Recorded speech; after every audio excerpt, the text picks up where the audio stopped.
prompted. "It's knocked me out completely," Sloane said, surrendering the torch to Wilton. Webster, the pallor still on his face, a look of horror in his eyes, stood on the side of the body opposite the detective. At brief intervals he raised first one foot, then the other, clear of the ground, and set it down again. He was unconscious of making any movement at all. Hastings, thoroughly absorbed in the work before him, went about it swiftly, with now and then brief, murmured comment on what he did and saw. Although his ample nightshirt, stuffed into his equally baggy trousers, contributed nothing but comicality to his appearance, the others submitted without question to his domination. There was about him suddenly an atmosphere of power that impressed even the little group of awestruck servants who stood a few feet away. "Stabbed," he said, after he had run his hands over the woman's figure. "Died instantly. Must have. Got her heart. Young. Not over 25, would you say? Not dead long. Anybody call a doctor?" "I told Lally to stop by Dr. Garnet's house and send him at once," Webster said, his voice low and broken. "He's the coroner, too." Hastings continued his examination. The brief pause that ensued was broken by a woman's voice. "Pauline! Pauline!" The call came from one of the upstairs windows. Hearing it, a woman in the servant group hurried into the house. Webster groaned. "My God!" "Frantic fiends! It gets worse and worse," Sloane objected shrilly. "My nerves! And Lucille's annoyed, shocked." He held the smelling bottle to his nose, breathing deeply. "Here, take this," Hastings directed, and put up his hand abruptly. Sloane had so gone to pieces that the movement frightened him. He stepped back in such obvious terror that the hoarse guffaw of involuntary ridicule escaped one of the servants. The detective, finding that his kneeling posture made it difficult to put his handkerchief back into his trousers pocket, had thrust it toward Sloane.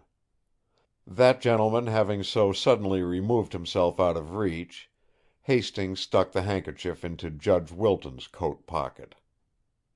Arthur Sloane, the detective said later, never forgave him that unexpected wave of the handkerchief, and the servant's ridiculing laugh. Hastings looked up at Wilton. "Did you find any weapon?" "I didn't look. Didn't take time." "Neither did I," young Webster added. Hastings, disregarding the wet grass, was on his hands and knees, searching. He accomplished a complete circuit of the body, his round-shouldered, stooping figure making grotesque, elephantine shadows under the light of the torch as he moved about slowly, not trusting his eyes, but feeling with his hands every inch of the smallest half-lit spaces. Nobody else took part in the search. Having accepted his leadership from the outset, they seemed to take it for granted that he needed no help.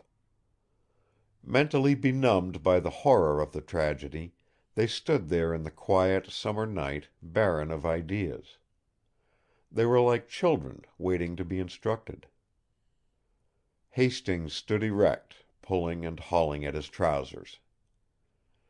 "Can't find a knife or anything," he said. "Glad I can't. Hope he took it with him." "Why?" asked Sloane, through chattering teeth. "May help us to find him. May be a clue in the end." He was silent a moment, squinting under the rims of his spectacles, looking down at the figure of the dead woman. He had already covered the face with the hat she had worn, a black straw sailor, but neither he nor the others found it easy to forget the peculiar and forbidding expression the features wore, even in death. It was partly fear, partly defiance, as if her last conscious thought had been a flitting look into the future, an exulting recognition of the certain consequences of the blow that had struck her down. Put into words, it might have been, "You've murdered me, but you'll pay for it terribly." A servant handed Hastings the blanket he had ordered. He looked toward the sky. "I don't think it'll rain any more," he said. "And it's best to leave things as they are until the coroner arrives. He'll be here soon?" "Should get here in half an hour or so," Judge Wilton informed him. The detective arranged the blanket so that it covered the prone form completely, leaving the hat over the face as he had first placed it. With the exception of the hat, he had disturbed no part of the apparel. Even the folds of the raincoat, which fell away from the body and showed the rain-soaked black skirt, he left as he had found them. The white shirt-waist, also partly exposed now, was dry. "Anybody move her hat before I came out?" he asked. "You, Judge, or you, Mr. Webster?" They had not touched it, they said.